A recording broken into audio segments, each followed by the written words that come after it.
Assalamualaikum warahmatullahi wabarakatuh. Selamat pagi Bapak Ibu dan teman-teman desa masyarakat Sukabumi.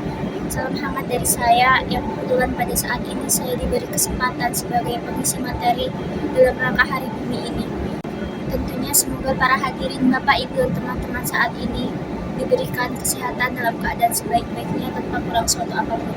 Terima kasih juga saya ucapkan kepada Bapak Ibu Lurah yang telah memberikan kesempatannya sebagai saya untuk mengisi materi pada Hari Bumi ini. Bapak Ibu, sebelum saya mengarah pada pesan dan inti materi yang akan saya bawakan, saya akan bertanya, berapa sih jumlah sampah yang kita hasilkan dalam waktu satu hari atau bahkan satu tahun? Ya, riset data KLHK atau Kementerian Lingkungan Hidup dan Kehutanan dan BPS Badan Pusat Statistika bahwasanya Indonesia menghasilkan 64 juta sampah per tahun. Itu banyak tidak Bapak Ibu? Banyak tentunya. Itu bisa dilihat bahwa saking memeledaknya sampah yang terjadi di Indonesia saat ini. Dari data tersebut juga didukung bahwa 0,7 hingga 1 kilo sampah yang dihasilkan rata-rata setiap orang per hari. Pertanyaan di sini, apakah Bapak Ibu mengetahui sampah yang dihasilkan Bapak dan Ibu serta teman-teman di sini dalam per hari? Namun, pertanyaan tersebut sebetulnya tidak perlu untuk dijawab.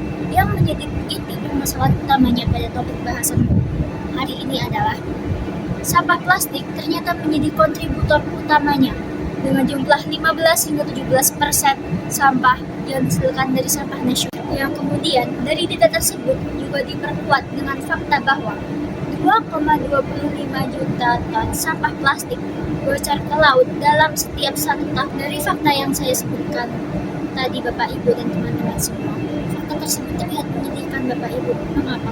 Sampah yang kita hasilkan dari ulah kita, dampak kita, ulah manusia, namun seolah makhluk hidup lainnya merasakan dampak tersebut, seperti biota laut, terumbu karang, ekosistem laut, bahkan sampai hewan-hewan seperti paus, kura-kura ikut merasakan dampaknya. Seperti dari data yang saya ketahui juga, sejumlah kura-kura hingga paus merasakan dampaknya.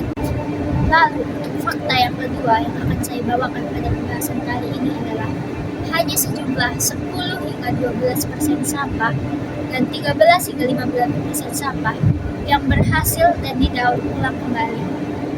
Lalu, untuk pertanyaannya, kemanakah 70% hingga 80% sampah tersebut? Betul Bapak Ibu, 70% hingga 80% sampah tersebut masih berakhir di TPA. Fakta itu didasari dengan latar belakang bahwa sulitnya mencari sejumlah lahan untuk TPA, alat angkut berat, serta jumlah manusia SDM yang ada di Indonesia yang terlihat seperti jomplang atau tidak seimbang dengan jumlah volume sampah itu sendiri. Volume sampah yang sangat begitu besar sehingga mengakibatkan jumlahnya dan tidak seimbangnya. Dari riset data yang saya sebutkan dan saya jelaskan mengenai sampah yang terjadi di Indonesia saat ini, yang saya tekankan adalah bagaimana kondisi sampah di Indonesia jika masyarakat di Indonesia masih terlihat acuh dan tak acuh terhadap sampah yang terjadi saat ini, seolah menganggap enteng permasalahan sampah di Indonesia. Yang diperkirakan dalam jumlah kurun lama, sampah tersebut akan berefek kepada anak cucu kita jika tidak ada pembenahan dan perbaikan dalam diri kita masing-masing. Seperti Bapak Ibu mulai menerapkan penggunaan dan pengelolaan sampah yang baik, seperti sampah makanan yang dijadikan sebagai pupuk kompos, pengurangan sampah plastik dengan meminimalisirnya kantong belanja yang digunakan dalam setiap waktu ketika berbelanja, atau bahkan pengurangan pembalut plastik diganti dengan pembalut kain yang sudah beberapa kali diterapkan oleh sejumlah masyarakat Indonesia. Lalu, upaya bagaimana untuk pemuda dan karakter melakukan pengolahan sampah dengan baik adalah dengan membentuk sejumlah kelompok yang berisikan nantinya akan dijadikan sebagai pengolahan sampah yang baik, dijadikan sebagai handcraft, manik-manik, dan usaha tersebut bisa dijual dan dimasukkannya kreativitas yang dihasilkan dari daur ulang sampah tersebut sebagai bentuk usaha dan usaha yang nantinya akan dimasukkan ke dalam bekas karang-taruna tersebut.